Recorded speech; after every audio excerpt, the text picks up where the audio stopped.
एक नाम, ओशो, जिन्होंने पहले भगवान श्री रजनीश के नाम से शुरुआत की और आज ये नाम सुनते ही दो चीजें सामने आती हैं। एक तरफ जबरदस्त करिश्मा और दूसरी तरफ उतने ही गहरे विवाद। तो आखिर थे कौन वो? एक आध्यात्मिक गुरु या फिर एक पंथ के नेता? यही वो सवाल है जिसकी तय तक हम आज जाएंगे। चलिए इस पूरी जटिल कहानी को परत दर परत खोल कर देखते हैं। एक ऐसी विरासत जो आज भी, इतने सालों बाद भी लोगों को सोचने पर मजबूर कर देती है। तो इस कहानी की शुरुआत होती है भारत से। सोचिए, दर्शन शास्त्र के एक प्रोफेसर हैं, नाम है भगवान श्री रजनीश, और वो एक ऐसा संदेश दे रहे हैं जो बिल्कुल अलग है, बिल्कुल नया, इतना साहसी कि लोग, खासकर युवा पीढ़ी, उनकी तरफ खिंची चली आ रही है। और उनकी बातें वो कोई किताबी ज्ञान नहीं दे रहे थे, वो इसे कीमिया कहते थे। मतलब एक तरह का जादू, एक साइंस ऑफ ट्रांसफॉर्मेशन। इसमें था क्या? इसमें पूर्वी ध्यान की गहराई थी और साथ में वेस्टर्न साइकोलॉजी की समझ भी, दोनों को मिला दिया। उन्होंने साफ कहा कि संगठित धर्म से कुछ नहीं होगा, असली चीज है खुद का अनुभव, अपनी खोज। अब सोचिए, यह 1970s का दौर है। वेस्ट में एक पूरी जनरेशन पुरानी मान्यताओं से तंग आ चुकी थी, उन पर सवाल उठा रही थी। ऐसे में ओशो का संदेश बिल्कुल एक ताज़ी हवा के झोंके जैसा लगा। उनका डायनामिक मेडिटेशन तो कमाल ही था। ये चुपचाप आंख बंद करके बैठने वाला ध्यान नहीं था। इसमें आप चीख सकते थे, नाच सकते थे, कूद सकते थे, अपने अंदर दबे हुए सारे इमोशंस को बाहर निकाल सकते थे। फिर उन्होंने सेक्सुअलिटी जैसे टॉपिक पर भी खुल के बात की। कहा कि इससे जुड़ा जो गिल्ट है उसे हटाओ, ये तो जिंदगी का एक नेचुरल हिस्सा है। और शायद सबसे आकर्षक बात यह थी कि उन्होंने कहा, आध्यात्मिक होने के लिए सब कुछ छोड़ने की जरूरत नहीं है। आप ऐशो आराम में रहते हुए, मटेरियल चीजों का आनंद लेते हुए भी जागरूक रह सकते हैं। ये कॉम्बिनेशन तो वेस्टर्न ऑडियंस के लिए बिल्कुल नया था। तो फिर क्या हुआ? उनके फॉलोअर्स, खासकर वेस्ट से, हजारों की संख्या में जुड़ने लगे। और तब इस आंदोलन ने एक ऐसा बोल्ड मूव लिया जिसके बारे में किसी ने सोचा तक नहीं था। उन्होंने भारत छोड़ने का फैसला किया और अमेरिका में बिल्कुल जीरो से एक नया संसार बसाने का सोचा। साल था 1981। उन्होंने अमेरिका के एकदम रूरल इलाके ओरेगन में 64,000 एकड़ की एक विशाल जमीन खरीदी। और ये कोई हरी भरी जमीन नहीं थी, बिल्कुल बंजर।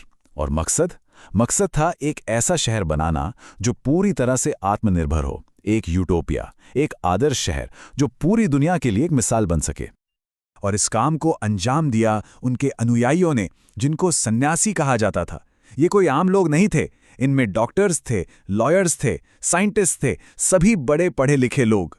इन लोगों ने दिन रात एक करके उस रेगिस्तान जैसी जमीन को एक जीते जागते बसलिंग शहर में बदल दिया।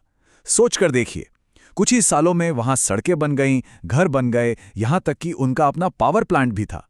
सच में ये किसी चमत्कार से कम तो नहीं था।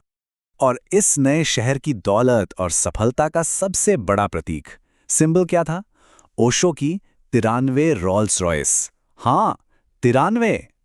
ये एक शॉकिंग डिस्प्ले था उसी चीज का जिसका वो प्रचार करते थे, कि स्पिरिचुअलिटी और मटेरियलिज्म साथ साथ चल सकते हैं। और इस चीज ने, इन गाड़ियों ने दुनिया भर में हेडलाइंस बना दी। लेकिन जहां सब कुछ इतना अच्छा लग रहा था, वहां एक बड़ी समस्या भी पनप रही थी। ये जो नया आदर्शवादी शहर था, इसका अपने पड़ोसियों से टकराव शुरू हो गया। एक तरफ थे लाल कपड़ों में नाचते गाते खुली सोच वाले सन्यासी, और दूसरी तरफ थे ओरेगन के स्थानीय परंपरावादी लोग जो अपनी शांत जिंदगी जीना चाहते थे। दोनों दुनियाएं बिल्कुल अलग थीं।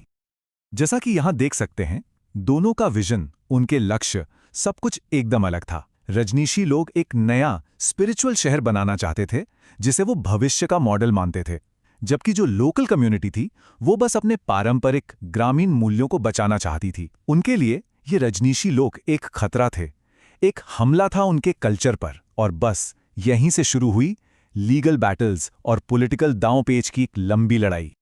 और जैसे जैसे ये तनाव बढ़ता गया, बाहर से दबाव और कम्यून के अंदर पैरानोया, चीजें हाथ से निकलने लगी। ये जो एक खूबसूरत सपना था रजनीशपुरम का, वो देखते ही देखते एक भयानक, डरावने सपने में बदलने लगा। और इस डर और पैरानोया के बीच पॉलिटिकल पावर हासिल करने की एक डेस्परेट कोशिश में कम्यून की लीडरशिप ने कुछ ऐसा किया जिसने पूरे अमेरिका को, बल्कि पूरी दुनिया को हिलाकर रख दिया। ये अमेरिका के इतिहास का पहला बायो टेरर हमला था। प्लान क्या था? साजिश सुनने में काफी डरावनी है। प्लान ये था कि लोकल काउंटी इलेक्शन जीतने के लिए आसपास के 10 रेस्टोरेंट्स के सलाद बार में सैल्मोनेला बैक्टीरिया मिला दो। इससे क्या होगा? इससे स्थानीय लोग बीमार पड़ जाएंगे, आखिरी दिनों में वोट देने ही नहीं जा पाएंगे, और जब वो वोट नहीं देंगे तो रजनीशी लोग अपने वोटों से आसानी से चुनाव जीत जाएंगे। मतलब लोगों को बीमार करके इलेक्शन जीतने की साजिश। और इस हमले का असर 751 लोग जहर का शिकार हुए। सोचिए, 751 आम नागरिक। भले ही किस्मत से किसी की मौत नहीं हुई, लेकिन ये अमेरिका की धरती पर हुआ पहला और सबसे बड़ा बायो टेररिस्ट हमला था। और बस इस हमले के खुलासे के बाद सब कुछ ताश के पत्तों की तरह बिखर गया। 1984 में यह हमला हुआ। 1985 तक फेडरल और स्टेट जांच शुरू हो गई और एक के बाद एक कम्यून के अंदर के कई और अपराध सामने आने लगे। अक्टूबर 1985 में ओशो को देश से भागने की कोशिश करते हुए अरेस्ट कर लिया गया और अगले ही महीने नवंबर में एक प्ली डील के बाद उन्हें अमेरिका से डिपोर्ट कर दिया गया। और इसी के साथ रजनीशपुरम का वो सपना हमेशा के लिए टूट गया।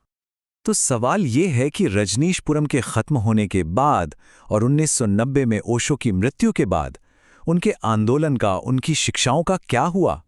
क्या सब कुछ खत्म हो गया? चलिए देखते हैं कि आज उनकी विरासत किस रूप में जिंदा है। और ये काफी हैरान करने वाली बात है कि इतने बड़े विवाद के बाद भी ओशो के दर्शन को, उनकी टीचिंग्स को ओरेगन में हुई उन आपराधिक घटनाओं से अलग कर दिया गया है। उनकी शिक्षाओं को एक नए तरीके से पैकेज किया गया और आज भी दुनिया भर में उनकी बातें एक नए ऑडियंस तक पहुंच रही हैं।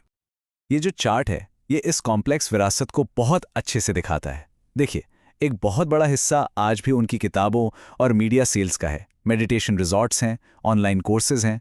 उनका प्रभाव कमर्शियल रूप से तो काफ़ी है, लेकिन साथ ही एक छोटा सा हिस्सा, वो 10%, हमेशा उस विवाद का रहेगा।